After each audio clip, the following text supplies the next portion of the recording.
The Human Rights Commission (NHRC) has decried the spike in violation of children's rights.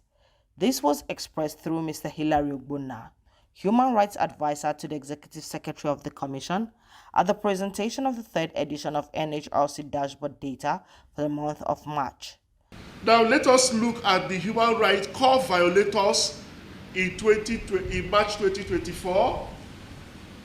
The public sector actors continue to feature, but troublesome is that parents constitute 90% of the violations of the rights of their children. In March 2024, the National Human Rights Commission received 1,580 complaints. Out of this, across the states of the Federation, out of these complaints, domestic violence accounted for 471. If you have followed us from January, you will know that domestic violence is a major issue that keeps reoccurring, and we are going to see that also in March. Violation of children's rights continues to also be the towering figure, 542 violation of children's rights, and this is something that the Commission is taking very big notice of, and we hope to convene very soon an internal brainstorming on how we would address some of these things. Complaints against non-state actors, we have 32. Against private sector actors, we have 36. Violations of economic, social, and cultural rights, we have 123. You are also going to see a breakdown of that. Violations of the right to life, we have 71. Violations of the rights of persons with disabilities, we have 3. We have 157 other complaints that are not classified under this field, that are individual complaints. And then there are 24 complaints that we referred to other federal and state institutions. Referred complaints are usually those complaints that do not raise strong human rights issue. Every complaint is a human rights issue. The fact that somebody walks into our office and say, this person did this to me, or these people did this to me, is an element of human rights.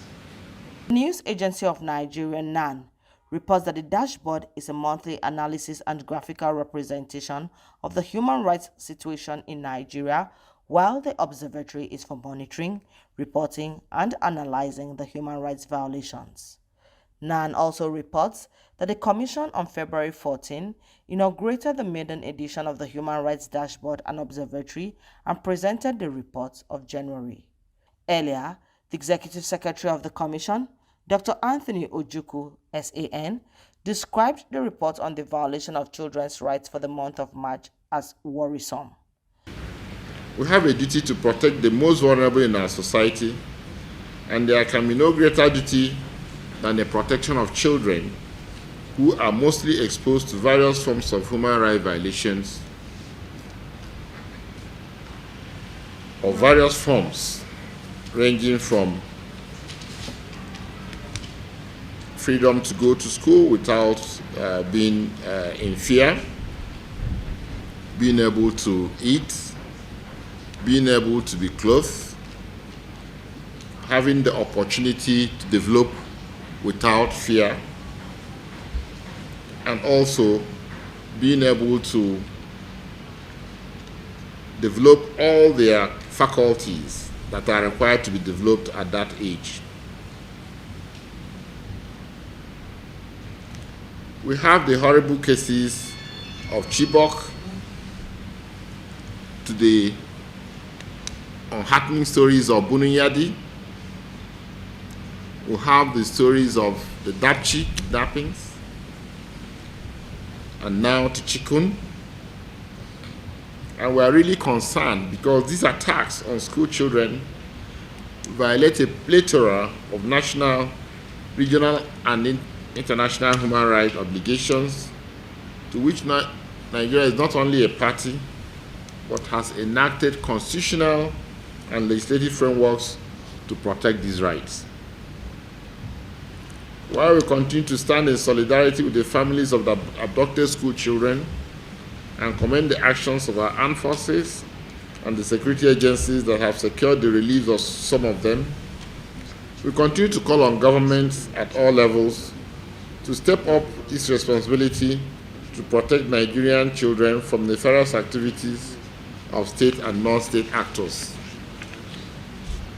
The National Human Rights Commission remains committed in our resolve and effort to work with different agencies of government to ensure that those who violate these rights have no sanctuary to hide but are made to face the full wrath of the law. Recognizing, however, that it is not just a matter for government alone, but a collaboration of all of us in this room to play our roles in seeing that the next report will indicate a downward slide in the rate of violations of the rights of our children.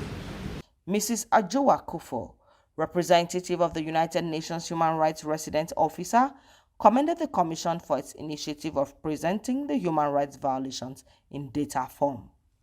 We see as an opportunity to really get data and understanding of the human rights incidents or violations that are taking place across Nigeria.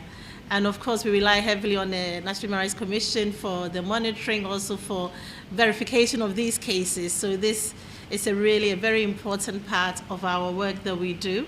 Similarly, Mr. Babatunde Ajala, Human Rights Advisor in the Embassy of Switzerland in Nigeria, also lauded the Commission for the initiative and called for a remedy to the number of rights violations. And maybe I'm also requesting at this point that you should consider having an annual report from the Human Rights Commission. I know the US Embassy has one, the EU has something as well. So it might be good to have one also, an annual report that could also help, to inform reportage on human rights in Nigeria, apart from the independent one we do. And more importantly, to ensure that it's not just a place where you just aggregate all the complaints, but can you ensure that there are responses to these complaints? Because at the end of the day, the common man will lose confidence if you file a complaint, but there are no outcomes, there are no remedies. Then what's the point at the end of the day? We're looking at how the complaint mechanism can be digitized, where those complaints can come in, and how there can be remedies, so that if there's anything that has to do with the army, there's somebody within the army that's involved in the system that can respond to it and say, this complaint was received and this was what was done. And this can be publicized so that they know that the army is taking this seriously.